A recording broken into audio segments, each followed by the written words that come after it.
নমস্কাৰ আজি বনাবলৈ আৰম্ভ কৰিছোঁ ভাত কেৰেলা আলু ফালি ফালি দিয়া হৈছে আৰু লগতে কণী এটা দিছোঁ এয়া চাওক ভেন্দি আলু মিহিকৈ কুটি লৈছোঁ তেল দিছোঁ গৰম হ'বলৈ আৰু এই কাটি থোৱা পিঁয়াজ জলকীয়া নহৰু দিয়া হৈছে ৰঙচুৱা আলুকে ভাজি দেখিম আৰু মই 5 মিনিটমান ছটিয়াই দিছোঁ এই কাটি থোৱা ভেন্দি আলু দিয়া হৈছে এনেকৈ মিক্স কৰি লৈ যাম আৰু মই এতিয়া সোৱাদ অনুসৰি নিমখ দিছোঁ হালধি গুড়ি দিছোঁ জিৰা গুড়ি দিছোঁ আৰু মই ৰঙা জলকীয়া গুড়ি দিয়া হৈছে আমি প্ৰায় সম্পূৰ্ণ ভেন্দি ভাজি হৈ আহিছে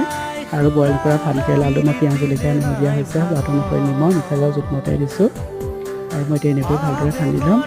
আপোনালোকে এনেকৈ বনাই খাবচোন বহুত সহজ পদ্ধতি বনাব ৰেচিপি হয় এয়া চাওক এয়া মই বইল কৰা কণী ফালি লৈছোঁ ভেন্দি আলু ভাজি ভাত কেৰেলা আলু পিটিকা দালি নেমু ভাত ভিডিঅ'টো যদি চাই ভাল পাইছে লাইক কৰিব শ্বেয়াৰ কৰিব ছাবস্ক্ৰাইব কৰিব এয়াই আছিল আছামিজ থালি ৰেচিপি ব্লগছ ভিডিঅ' ধন্যবাদ।